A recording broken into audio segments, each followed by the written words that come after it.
clown car. Oh, back, back. Try it again. I need you to quit trying to eat everything.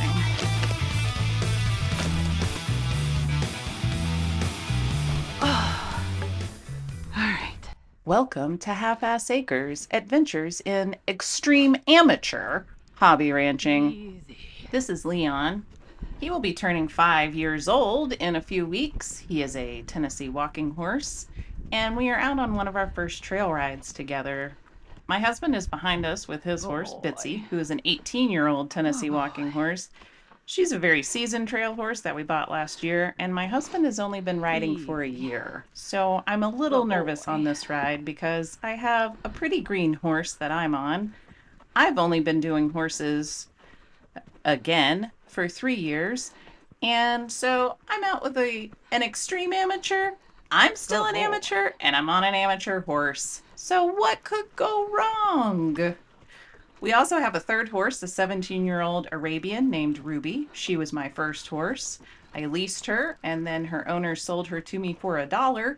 And I knew that I needed another horse, so I ended up buying Leon as a 2-year-old. I've only been in horses for 3 years. I decided to get back into horses in my 40s to fulfill a lifelong horse girl dream. I feel like we all have them. Mine may have been a bit different than yours, but I'm fairly certain we all had the horse girl dream.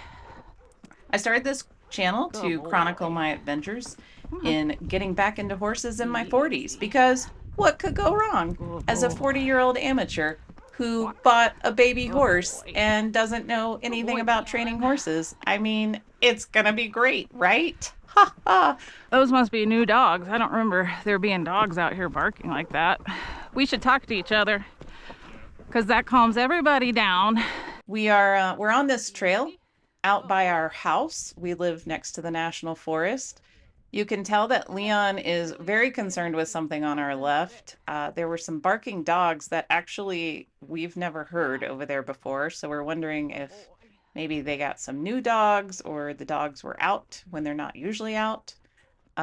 We come through this trail usually in the evenings, and this is early on a weekend morning. So he was very concerned with those dogs that were barking.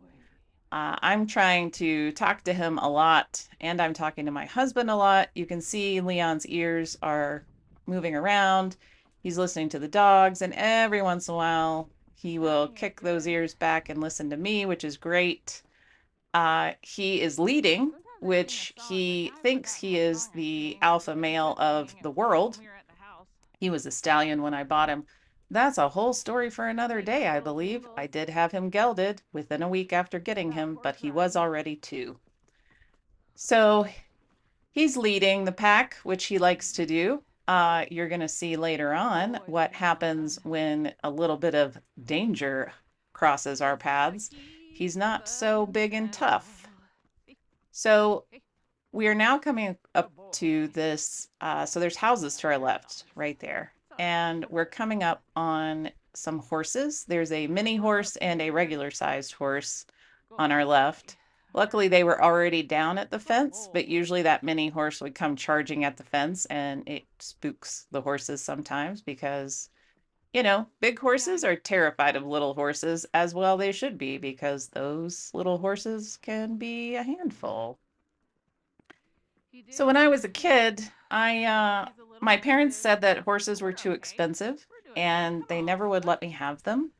And then by chance, I was able to get into horses in high school, and I did them for a little while. And I even found some barns locally where I could clean stalls and muck horse poo and then go ride afterwards. And that was great. So I was able to ride horses and clean stalls, which I don't mind doing. And then in my 40s, I realized that I had the means and I had just bought some property. I did not buy the property to get horses. I bought the property just because I wanted to have a house that was sitting on a few acres. We've got a little over 3.5 acres. And that's why they're half-assed, because there's hardly any of them. And so that's when I ended up getting the horses. That was Leon seeing the other horses and being like, whoa, hang on a minute. What do I need to do here? He's very concerned that those horses are going to come and get him, which is really funny because horses walk by our property all the time going out to the forest. And my horses like to run up to the fence and stand there and stare at them. And so I think he was a little confused how he was now the horse being ridden through the forest and not standing there watching someone ride a horse through the forest. So my parents never let me do horseback riding lessons. I couldn't lease a horse. I couldn't own a horse. I was just told that it was all too expensive. So in my 40s, I realized I could do this. I have property. And it is true, if you board your horse, it's very expensive. It's about a really nice car payment a month. So that wasn't something that I was going to do. However, it does mean that I have horse chores every day, twice a day, bare minimum. I also have to make sure that the horses are not injured, that they're not sick, and I'm the main caretaker. So you learn a lot when you just jump in and do it. I also don't do anything easy to start off. I just always jump into the deep end to just go ahead and figure it out. And I'm sure that I make a million mistakes, and I'm sure that you all will say, oh, you shouldn't be doing it this way or that way or whatever way. And that's fine. I'm going to learn. I have been taking horseback riding lessons for 3 years. The one thing I did was I got me a good trainer. And then after I bought this baby horse, I found an even better trainer who could train him and me. And I've been working with Leon now for 3 years, and we have become really great partners, I think. I mean, he's still a baby, so, it's a 1,000-pound toddler that could kill you. So there are moments where he doesn't really want to listen to me because he thinks everything's might just eat him. Or maybe he thinks he could eat it because he really does kind of have this mentality that he is a super cool guy. His registered name is King of Spots, and we don't really call him that too much because I think it gets to his head, and he really does think that he's royalty. We're gonna be a good horse. So we are out in the Central Oregon high mountain desert, and again, we just walked right out of our yard, right down our driveway, and you just walk basically down the street and get on the trail system in the National Forest, and that's where we are. I'm really high on this horse. Like the minute I got on him just now, I was like, whoa, I forgot how high he is. You're actually as tall as I am on that horse. Like, I'm looking at your head like you're like eye level. So now we're the same height, you mean, because you're on a smaller horse? Yes. Makes sense. That's what I was thinking. This loop doesn't have as many hikers or bikers on it. We're going to get to a part where there is a main trail that has a lot of hikers and bikers on it. And we're even going to come across a runner that kind of sends Leon into a little bit of a tailspin. You may have noticed in the beginning that I was already out in the forest when I got on Leon.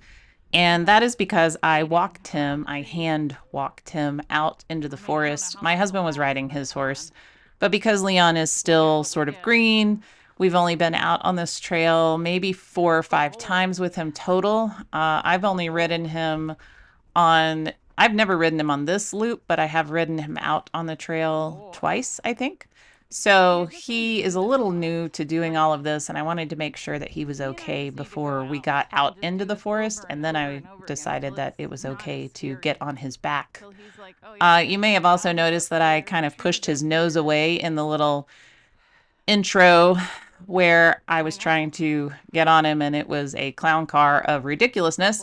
That's because he thinks I had treats in my pockets, because usually that's where I put the treats, is my pocket. And sometimes he can be a little pushy and he tries to get in your pockets to get the treats out. So I was pushing his nose away because I was about to get off of the stump and I didn't want to fall into him. And so that's what that was. I was not smacking him around because that's not nice. We don't hit our horses. So we're coming up on this really nice ridge, but this is really the area where the horses get the most spooked. It's very brushy. There's a lot of sagebrush around. There's a lot of quail. There are sometimes in the fall and winter and spring, there's a lot of deer that will just be hanging around over here. And on this day in particular, I don't think we've come upon it yet, but there is a moment on this piece of the trail where there's a whole lot of coyote poop on the trail. And I know that the horses can smell the coyotes, and that smells like danger because horses are prey animals. So, their only real protection or defense is flight.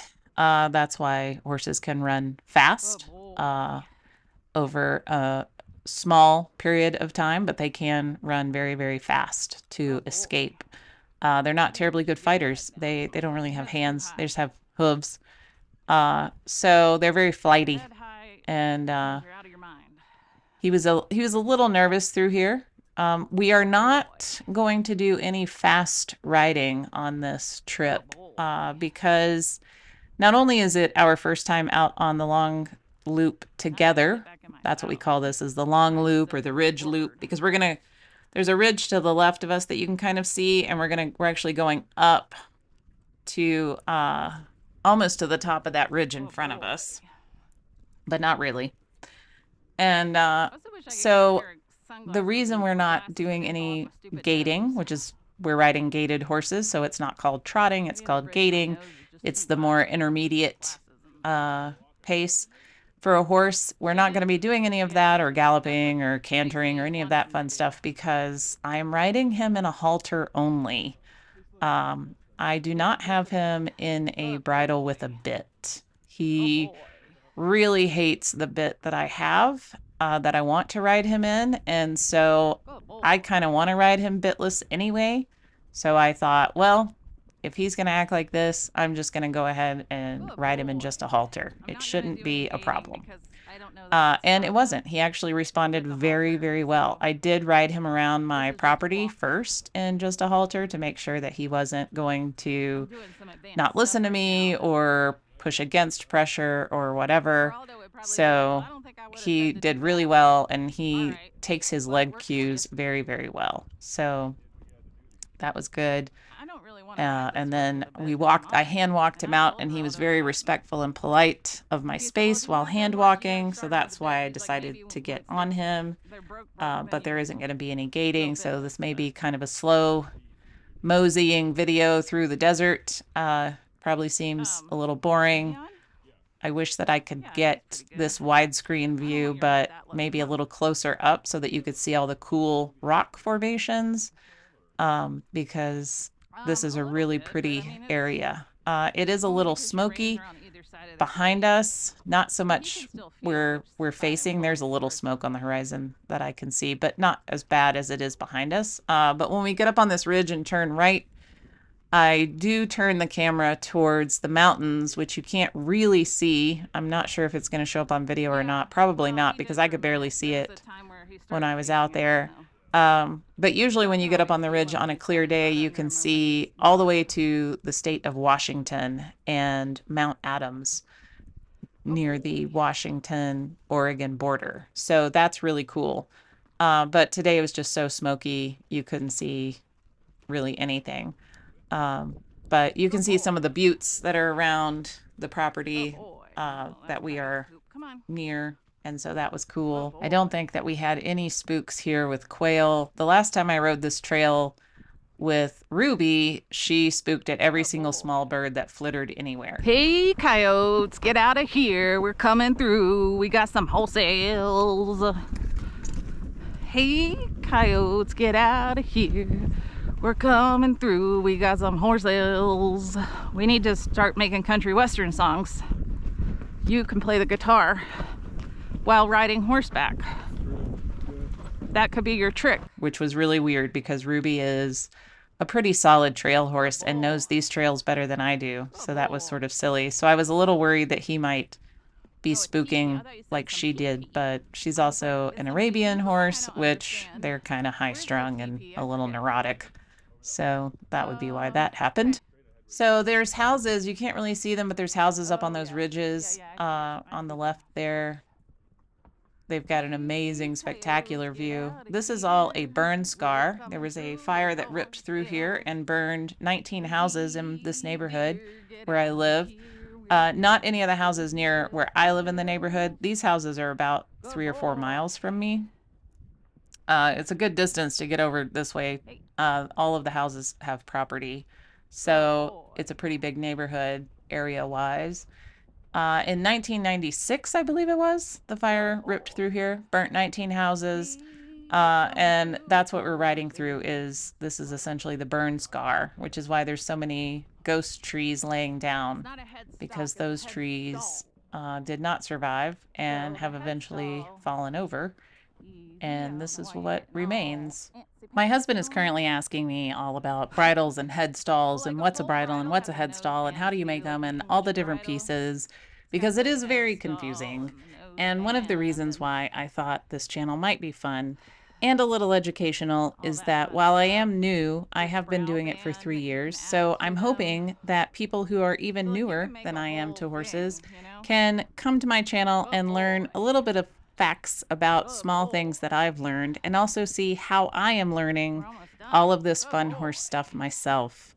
It's not clean, it's not going to be professional, and it's going to be full of mistakes, but at least maybe you can learn from my mistakes and maybe we can learn together. That's the hope of this channel, and I hope that you'll join me. So don't forget to click that subscribe button and give this video a thumbs up if you like it, because if y'all like it, I'll keep making it. So we are coming up to the end of this part of our loop. If you think of the loop kind of like a box, this is the far left-hand side going up. We are coming up to a little ridge type point. And I think my husband was trying to show me where a teepee was, because there's a house that has a teepee and I couldn't see it because I was trying not to, fall off of a horse. And we're about to get to an interesting moment. We spot a runner.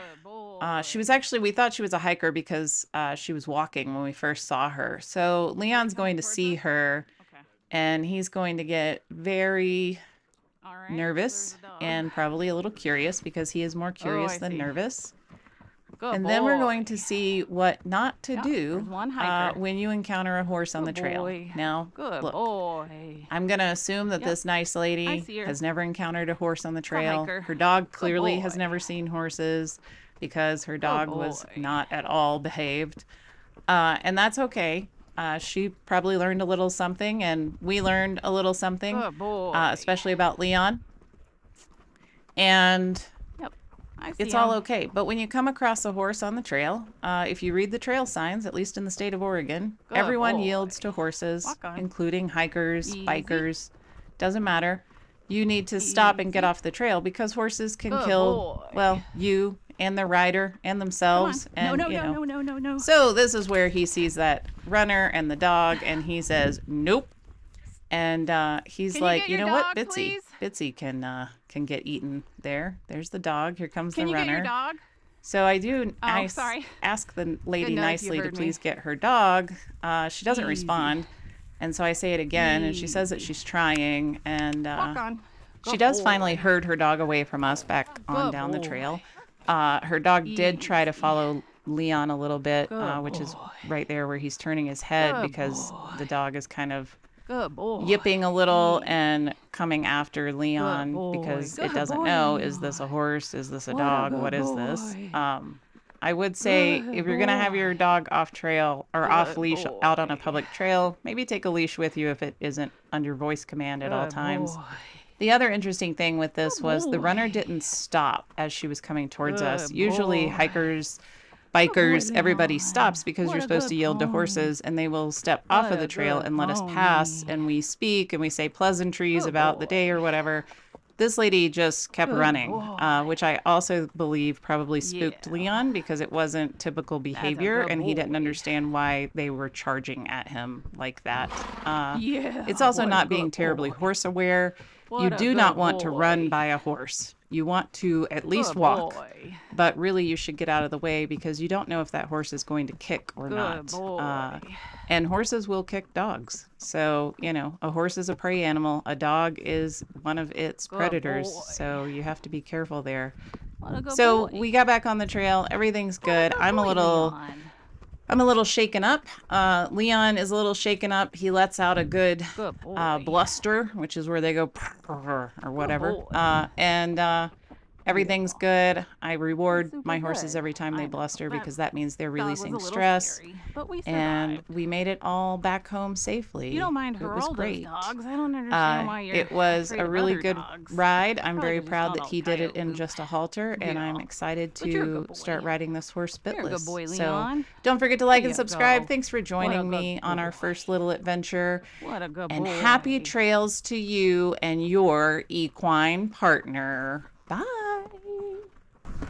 Good boy.